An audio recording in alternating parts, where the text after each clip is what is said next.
envoyez au drapeau. J'en manque pas une. Mais sur le terrain de golf, c'est une toute autre histoire. Charles Marchildon, professionnel de l'AGP CPGA. Alors, le sujet d'aujourd'hui, l'alignement. Souvent, vous me posez la question, comment qu'on fait pour s'enligner sur le terrain? J'ai de la misère à m'enligner sur le terrain. Sachez que vous n'êtes pas les seuls à avoir cette même difficulté. Les meilleurs joueurs au monde font face aux mêmes contraintes. Dans un premier temps, c'est une question de perception. Alors, notre œil va nous tromper. On regarde et on analyse, et comme les meilleurs joueurs au monde vont faire la remarque souvent, il y a des trous qui vont plaire à votre œil, comme il y a des trous qui ne plairont pas à votre œil. Vous entendez le professionnel dire, le terrain ou le trou, je l'aime ou je ne l'aime pas. Dans un deuxième temps, l'architecte vous crée des illusions. Il vous amène à regarder dans une certaine direction. Il crée des obstacles. Tout pour semer la confusion, l'inconfort, l'incertitude et le doute. J'ai même vu Phil Mickelson, à un certain moment donné, déposer son bâton au sol, se retourner, regarder sa cible d'un air perplexe, comme s'il était incertain de où il visait. C'est pour ça que vous voyez la majorité des femmes professionnelles et certains des hommes de la PGA se servir de leur cadet derrière eux pour les aider à s'enligner à la cible. En effet, bien frapper une balle de golf, c'est un entraînement technique. Bien viser une cible et bien jouer, c'est un art. Alors, en effet, il serait beaucoup plus facile pour moi de viser ma cible si j'avais mon outil au sol pour bien m'aligner et bien me positionner. Voici donc quelques conseils et astuces pour vous aider.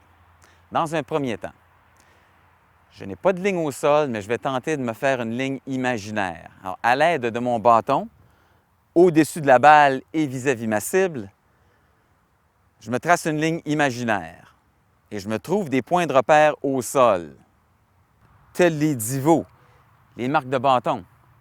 Alors, ici, sur une normale 3, j'ai profité de la situation pour me trouver 2 points de repère spécifiques qui, par coïncidence, sont parfaitement alignés avec la cible. Alors, il me reste à imaginer cette ligne. J'ai positionné la balle derrière et devant, tout comme si j'avais ma ligne, ce qui me permet de bien me positionner. En plus d'avoir des marques au sol pour m'aider dans mon alignement, je peux me servir de ma balle de golf. Tous les balles de golf ont déjà une ligne déjà tracée sur elles. Alors, je peux m'en servir pour m'aligner. Si la ligne n'est pas suffisante, comme la majorité des professionnels, vous pouvez la tracer plus foncée. Une autre option qui est encore permis et légale, vous pouvez tracer une flèche pour bien viser. L'option que je préfère, alors ici, on voit le logo du club de golf de l'île de Montréal, qui est un parfait triangle. Alors, dans ce cas-ci, je vais me servir de la pointe du triangle pour viser ma cible et le côté perpendiculaire du logo qui va m'aider à tenter de revenir avec la figure de mon bâton perpendiculaire avec la cible. Alors, celui-ci, je l'aime. Il vise, me guide et m'aide à arriver perpendiculaire dans la balle de golf. Alors, tel que dit, bien frapper une balle est un exercice laissé pour le champ de pratique. Bien jouer, bien s'aligner est un art sur le terrain de golf. J'ai quelques aides par contre. J'ai un divot devant moi et derrière moi. J'ai le logo de ma balle de l'île de Montréal bien aligné. Il me reste à coordonner et espérer.